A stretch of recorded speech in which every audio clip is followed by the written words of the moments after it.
Good evening, ladies and gentlemen. This is Ilkan posting to the whimpering puppy thing that I made. And I want to begin by saying I am not a registered stock person or broker or anything like that. I am not a financial advisor. I am just some clown with a keyboard posting his own thoughts and reading from filings.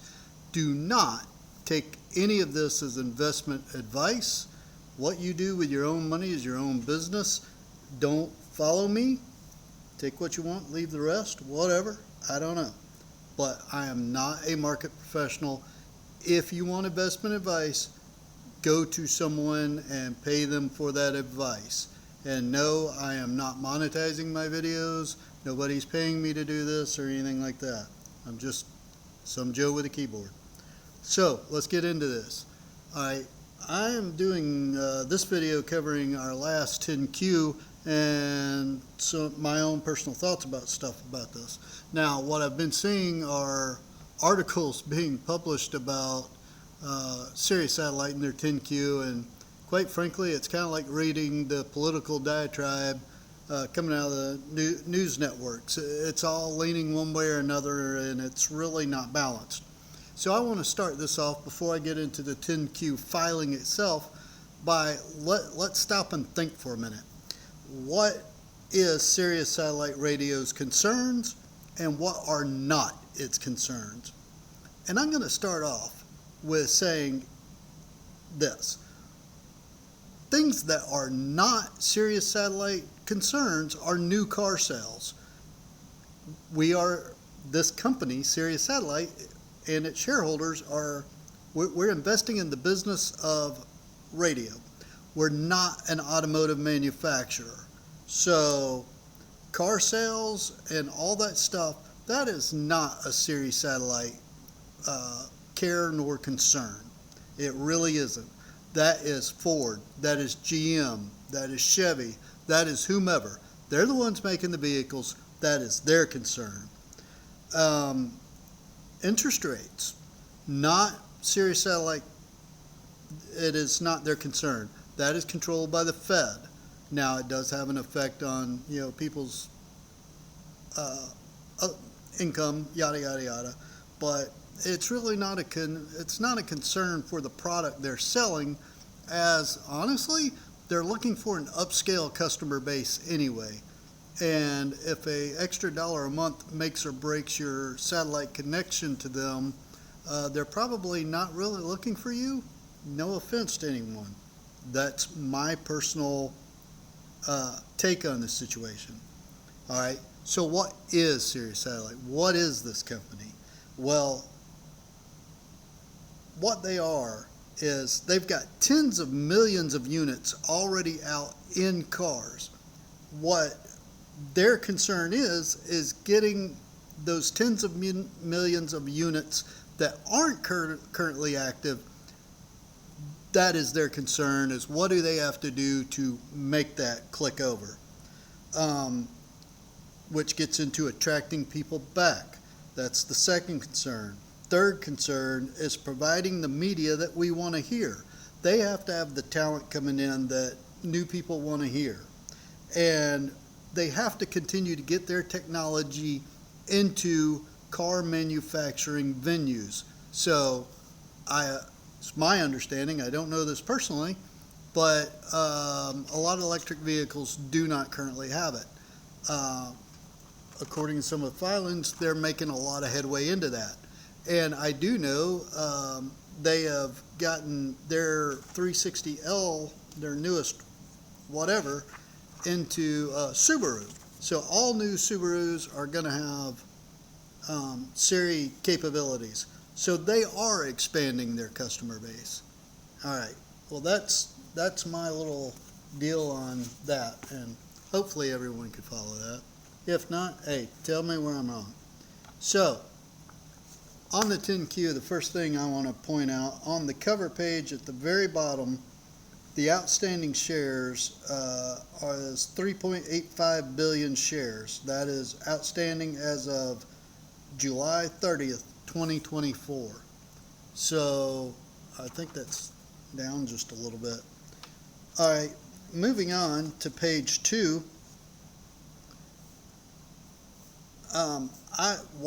As I went through this page, what I noticed was the revenue dropped from 4.34 billion through mid 24 from 4.394 billion down 1.3%.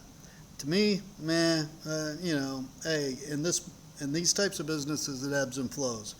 What I really did like, though, is their income from operations jumped 942 million from 891 million. So that climbed 5.7%. So the total revenue, they're making more gross profit on it, is how I see that. Now, their total income their net income, it also rose from 582 million this year from 543 million last year. That's an increase of 7.2%. So the money they had coming in, they did a better job at retaining it and doing stuff like that. And they also repatriated 29 million shares the first quarter of this year. And this gets important in a little bit, and you'll see where I'm going with that and why I was kind of curious about that. All right, so moving on to page 3, our assets. This year, 24, 11.185 billion. Last year, 10.3 billion. That's an increase of 7.8%. The money they're bringing in, they're putting to work. They're buying physical stuff or whatever, I suppose. Now, here is where I had to do a lot of research. Page 9, and it ties into page 21 and 27 as well. So I have all these together now. On page 9, they talk about tax equity investments this year of $757 million. There were none in 2023. I had to go digging up and finding out what this was. And it addresses it here on page 21. And here again, they've this isn't the way I want to do it. In addition to our investment in SoundCloud, Pandora has an agreement with SoundCloud to be its exclusive ad sales representatives in the U.S. and certain European countries. The tax equity investments. Sorry, the other part. Anyway. SiriusXM has entered into certain tax-effective clean energy technology investments. We invested $23 million and $2 million during the 3 months ended June 24 and 23 respectively, and $210 million and $31 million during the 6 months ended June 24 and 23. I'm not exactly certain what this is, but I think it's like solar farms and things like that. One thing that I did highlight on here is June 30th of 24 from December 31st of 23, the long-term debt climbed by about $400 million. And I think that was borrowed from their credit facility. Anyway, page 27 gets more into the tax equity investments. So if you want to read all that, that's where it's at. You can go to it and read it. Sorry about that. And then on to page 10. They're talking about, they have a new product that's going into the phones called 360L. What that does is it combines the satellite and streaming services into a single cohesive in-vehicle entertainment experience. And there was more stuff here, but it's kind of like, it's not really, I'm not getting into it. So there, to me, what that says is they're planning on getting heavier into the streaming business to help pull in customers. All right, page 13. This gets into restructuring cost. and this I like a lot. During the 3 and 6 months ended June 24th, restructuring costs were $3 million and $15 million respectively. During the 6 months ended June 30th, 2024, we realigned our business to focus on strategic priorities, reducing the size of our workforce, and recording a charge-off of $15 million primarily related to severance and other related costs. The restructuring charges were recorded to impairment, restructuring, and acquisition costs in our unaudited consolidated statements of comprehensive income. During the 3 and 6 months ended June 30th, 23, restructuring were 5 and 35 respectively. During the 6 months ended June 30th, 23, we initiated measures to pursue greater efficiency and to realign our business focus on strategic priorities. As part of these measures, we reduced the size of our workforce by approximately 475 roles, or 8%. We recorded a charge of $28 million, primarily related to severance and other related costs. In addition, we vacated one of our leased locations and recorded an impairment of $5 million to reduce the carrying value and the related use of assets in its estimated fair value, yada yada. I actually think that June 23 was supposed to be a 24, and that is addressed elsewhere. And so now I'm moving over to page 17 for property and equipment. And one of the things that stood out to me was the construction in progress. So June of 24, they had 867 million logged here compared to 538 million in December of 23. So that figure has grown. So they're putting money to work, and that includes satellites and improvements to their terrestrial repeater network, which helps them push signals through like crowded cities and stuff like that. And it gives breakdowns for that there. Page 18 addresses the satellites related to SXM 9, 10, 11, and 12. Those should be going up, I believe, this year, next year. Page 20 gets into their SoundCloud investment. I was not aware that they were doing that. So they're getting ad revenue for SoundCloud. They're into a lot more than we think they are.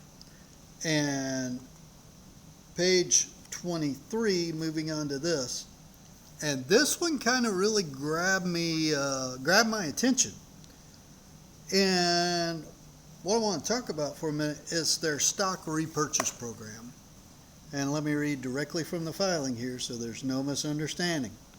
As of June 30th, 2024, our board of directors has approved for repurchase an aggregate of $18 billion of our common stock. Our board of directors did not establish an end date for this stock repurchase program. Shares of common stock may be purchased from time to time on the open market pursuant to preset trading plans meeting the requirements of Rule 10b5-1 under the Exchange Act in a privately negotiated transactions, including transactions with Liberty Media and its affiliates or otherwise.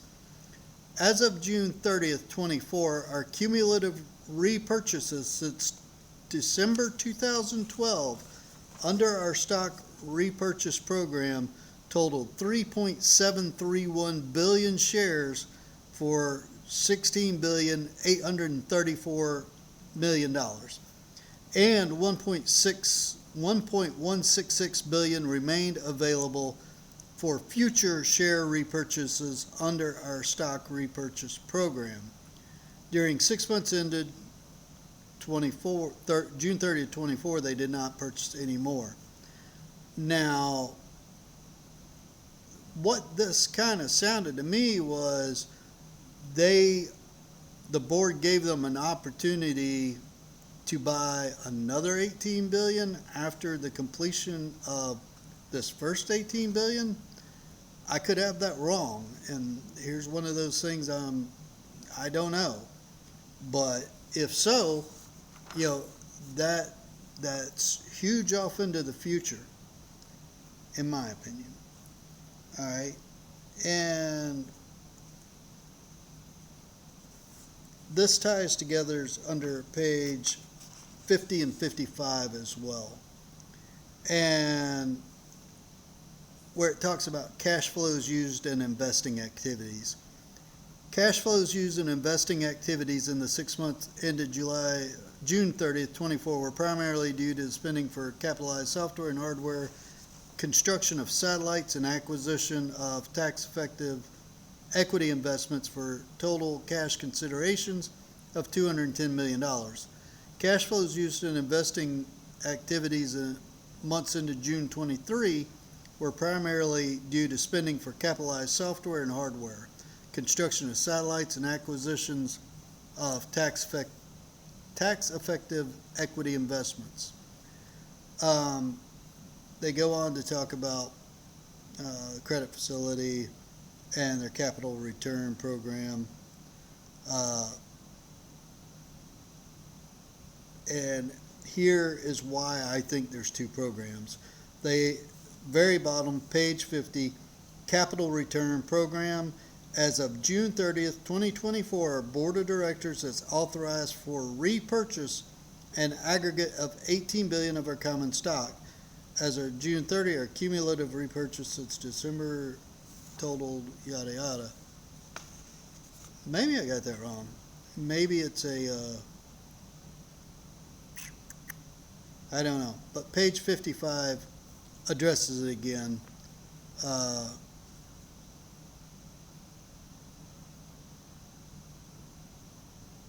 I think it's two separate authorizations.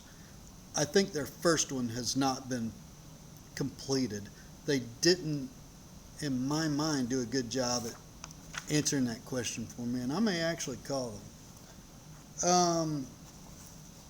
So we're going to move on to page 26, and this is what gets super interesting to me. All right, if you go to page 26 in the filing, it's commitments and contingencies. And they have a table that summarizes their expected contractual cash commitments as of June 30th. And so they've got listed here 24, 25, 26, 27, 28, and thereafter. If you go through and you look at what their debt obligations and everything else, after 2028, their long-term debt drops to $4.2 billion. So 2026, they're paying $1.3 billion, 27, $1.5 billion, and 28, $2 billion. These are their projections. Also, their satellite expenditures and all this kind of stuff drops significantly from 27 onwards. So we're almost done with this year. We got 2 more years of what I'm going to say business expenses, and then 27 and 28, if their plan holds here, they're going to pay down about a good half of their debt. So think about that. That will be incredible. And the last page that I'm going over here, and I'm not really going to go over it a lot, is page 39, and it's their results of operations. If you look at their total results of operations, there's a lot of things that I see that I really like. They're getting a lot of their costs down. It's, to me, the long-term projections for SIRI, it's going to turn into a growth stock. If they keep messing around with whatever these tax deferred yada yada, it sounds like some technology type stuff. And there's a lot of information in the filing here This is like the third or fourth time I've recorded this, and it keeps turning into a word salad, and I'm desperately trying not to do that. So I'm going to sum this up right now this way. Let's look to the future. We already know next year that interest rates will be coming down. The economy is going to be getting a lift on that. Car manufacturers are doing horrible. They can't get their products sold, so they're about to have to start offering rebates and things like that to put cars on the road. I'm going to bet that SIRI's management is going to try their best to capitalize on that. There are a lot of good things. As interest rates come down, it's going to be easier for people to have extra indemnities, things like satellite radio. And the business itself, they're poised for growth. Since 2012, 12 years later, they did a lot of growing. They took on a lot of debt. They're doing what they need to do right now to shed that debt. So we should be going back the right positive direction. And come on, man, the stock's like $3. It's never been cheaper, and there's a lot of hanky-panky stuff going on. Buy what you can right now, I guess. Hey, there's no guarantees, but it's to me, I got a lot in it, and I'm gonna ride it, and I'm not looking to exit today. So we'll see where this goes. And that's all I have to say. And thank you all for listening.